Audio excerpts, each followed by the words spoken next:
Hello and welcome to the Mal&Johnny Show. Well, I think we've beaten technology. They tried their best, Johnny, to shut you down. They tried to cancel you with updating your computer, but fair play, it's working now, isn't it?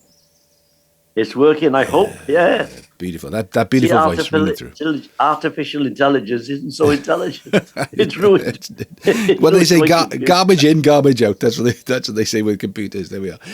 Right then. So we thought this week we would talk about, well, the biggest show on TV over the weekend. And actually, it ran all week as well, didn't it? The Eurovision Song Contest. That's right, yeah. You couldn't escape it. What did you reckon to it? I mean, I thought the staging was spectacular. Unbelievable. But I don't know about you, but I'm like a bit like Barry Manilow. What happened to the tunes? What happened to melody?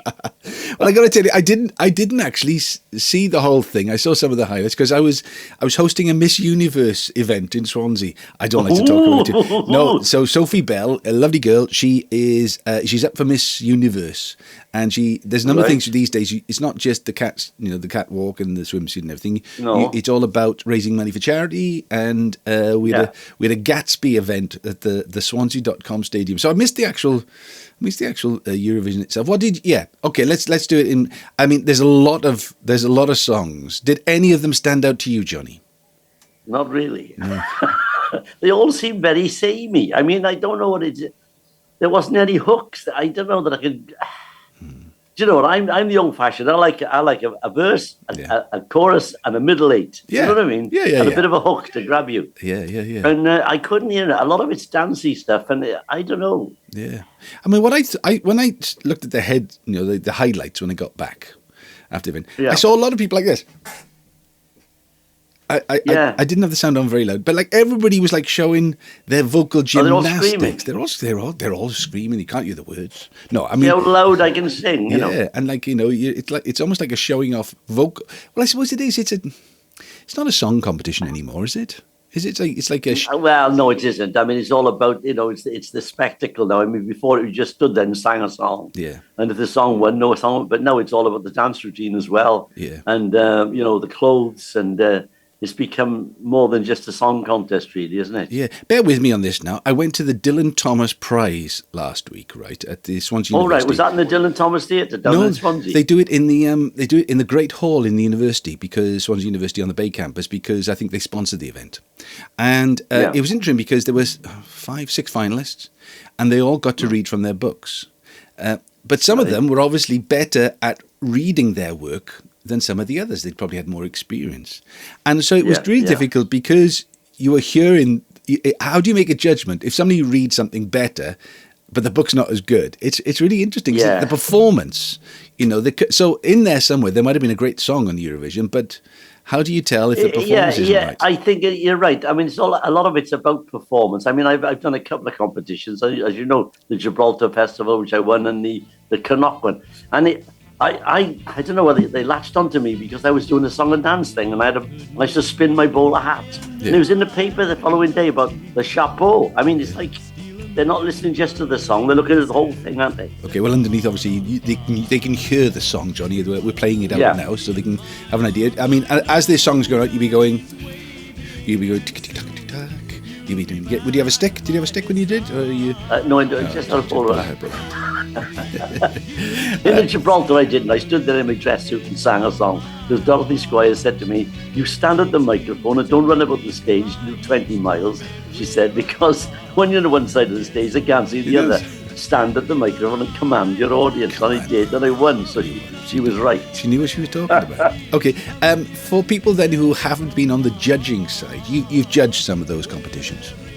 Yeah, well, I tell you what, it was strange. I was only about 17, and my father had a pub at the time in Cardiff, and of course he knew all the BBC boys, and a fellow called Brian Evans, who was head of light entertainment in those days, used to come. He was a friend of my father's. He used to turn up, and he just said to me, "Would I like to come down to Park Place and be the judging of because they used to do the prelims, didn't they, through the country first?" And so I went and did that one, and I was just one of 8 of us or whatever it was, and we just judged which we thought was the best from our area, right, the Wales area. And then he said to me, "Do you want to go to London now for the final?" I said, "Well, aye, right." So he sent me to London. I got a full day out up at Bush House. And it was all very exciting for me. I was only a kid, 18 years old. You know what I mean? So did you have a piece of paper where you had to sort of judge different criteria, Lyrics, can't music, remember, to be dress, honest. I think you just put down what you thought, and which was your favourite. Then you discussed it with your co-people in the crowd, and then you just voted. I think that was what it was. Mm-hmm. It was much more simple in those days. Yeah, mind you, have you ever done? Changing the subject slightly, have you ever done jury service? No, I was asked to do it. Yeah. In fact, I think this is strange because the bloke next door was asked to do it. Yeah. Alwyn was asked to do it. Yeah. And I was asked to do it. Wow. Right. So Alwyn did it. Oh, my daughter did it as well. Yeah. So I don't know if they randomly pick you or they just pick on a family. Yeah. But I said I didn't want to do it. See? Yeah. So I said, look, at the time I was doing Gavin and Stacey, and this is what I said. I said, I'm at the moment in a very high-profile TV show, and the accused may recognise me. They let me off. That's brilliant. It's true, isn't it? No, exactly. It's Marco. It's Marco. I'll go around and beat him up. He just sent me down. You know what I mean? Yeah. Well, it's interesting because when you're in a group like that, there are usually a couple of people who are quite forceful. Some who are a bit timid. Yeah. But it's interesting to see the dynamic as people come to a decision. So, I'm not saying, whether you're going to send somebody to jail. I've done it, yeah. Interesting. I wouldn't really want to do it again. It's a civic duty that somebody has to do. We should do it. Somebody has to do it. That's right. And I didn't. But you say you were doing the Miss Universe. Yes. Do you remember when they used to do Miss World and Miss Wales and Miss England and Miss Scotland and all that? Do you remember that? Yeah. Well, I did 2 of those. What? I did one in Swansea. No. I was the cabaret while they were talking up the blinking mark. Yeah. So there was in Swansea. It was done in the leisure centre, all around the swimming pool. Me and 6 dancers from Jeff Richards' Dancers, right? Yeah. And then I did another one. Then he put Ellie with the Terry Wogan. He was comparing that night. It was quite interesting, really. Yeah. On the other side, obviously, you've done the song contest and you've won. I've done the song contest and I've lost. Oh, which one was that? I did Song for Europe. Me, Terry Wogan, 17 million people. And I remember, getting ready the night because there's 17 million people. That was in the days when they only had, one channel. No, they had 4 channels. Right? They didn't have that many channels. So everybody used to watch Terry Wogan, the Song for Europe, 17 million people. And I remember thinking in the bathroom before I got, I said, I either sing this song every night for the rest of my life or I never sing it again. Well, I never sang it again. But did you write the song? I wrote the song. It was an odd one, though. I didn't. Yeah. I was just a performer. The song I sang was written by Jeff Stevens, who was he wrote Winchester Cathedral. No. So you were the full package. Exactly. You were when they turned me down, Johnny, they didn't just turn down they turned everything down. They turned you down as well. It was interesting, though, because I didn't actually enter the competition. I had written the song at a studio, and the studio owner had given it to a publisher, and the publisher had entered it without telling me. And then, that's what they do. All of a sudden, I heard that we were in the top 20. I think, well, that's interesting. But, it's not a Eurovision type song.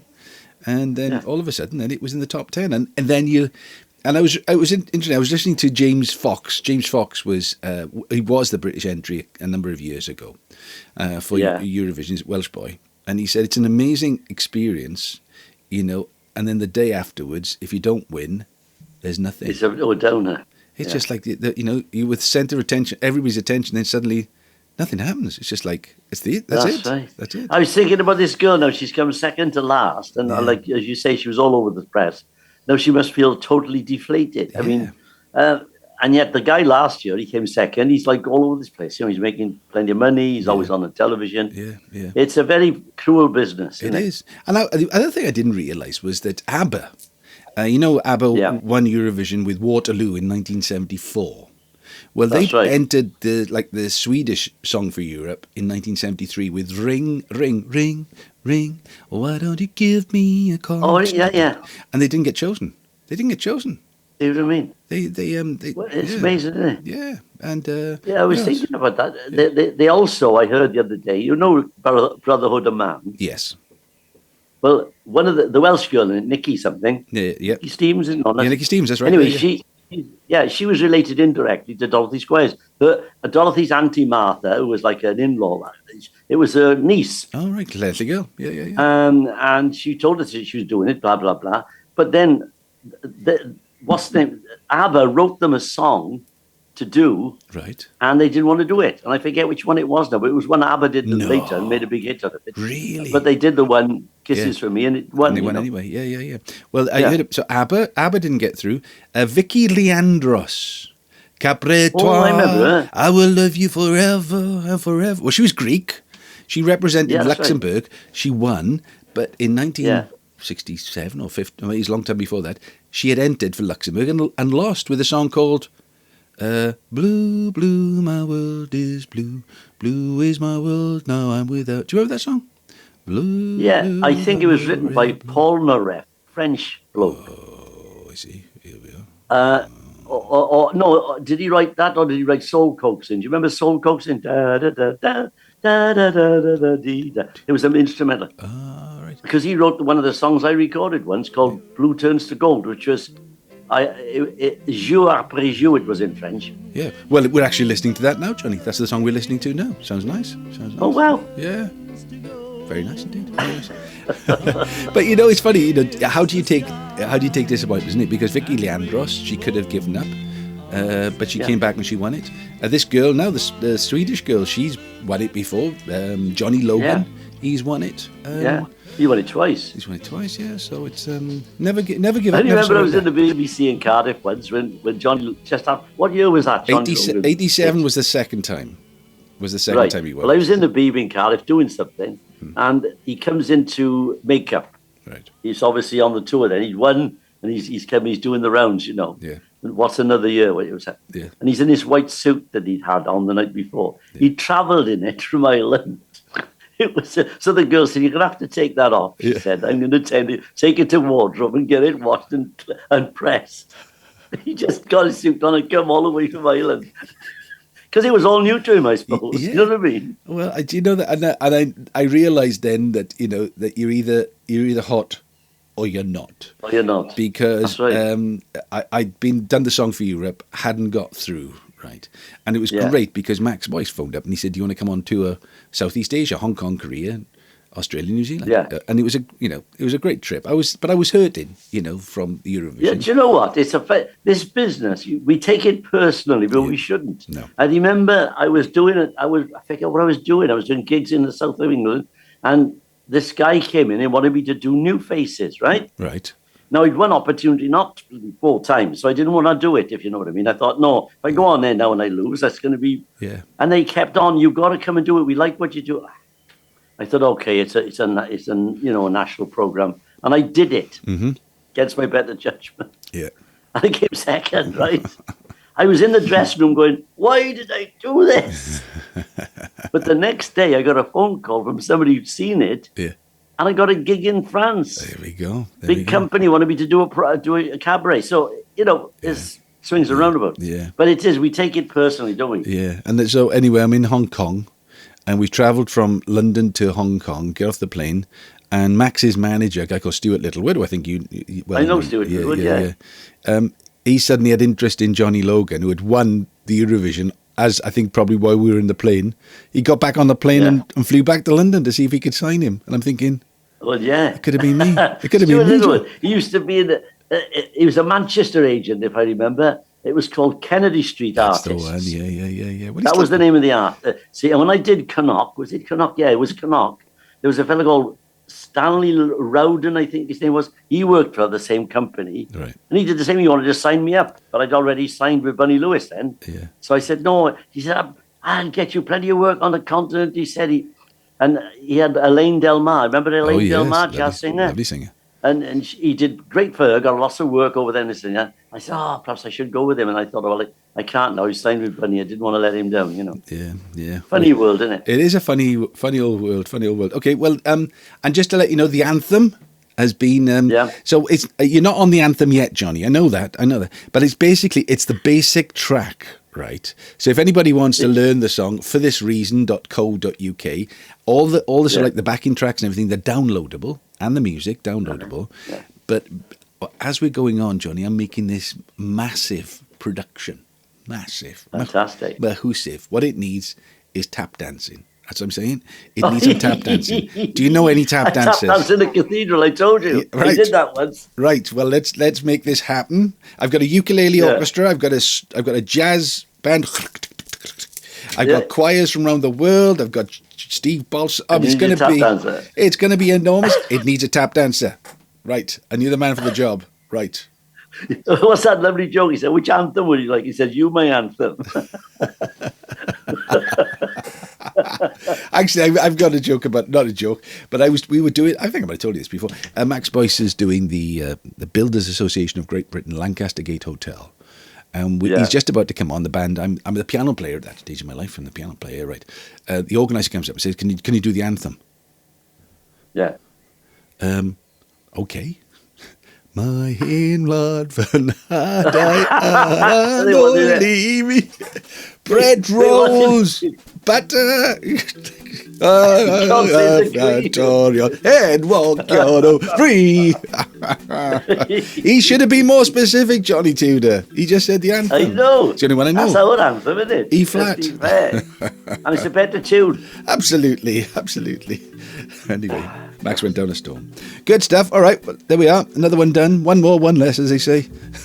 How is your knee now? Oh, Johnny, I don't want to talk about it, but it's not good. It's not good. Isn't it? It's still, give me a bit of jip, but at least I've got it, Johnny, and I'm counting my blessings. Have you tried having an injection? Not yet, no. Because I had the other day, before I went and did my my show, right. Frankie's show, I had to do a couple of tap routines. And I was having a bit of jip with my right knee, so I went and had a cortisone jab. Fantastic. Really? Oh. Stops the pain like that. Wow. Okay, well, it's worth it. I'll one jab and you're one jab. Okay. You'll be tap dancing instead of me. All right then, well, as always, thanks for your company. It's goodbye from him. And it's goodbye from you. Goodbye. Ta-da.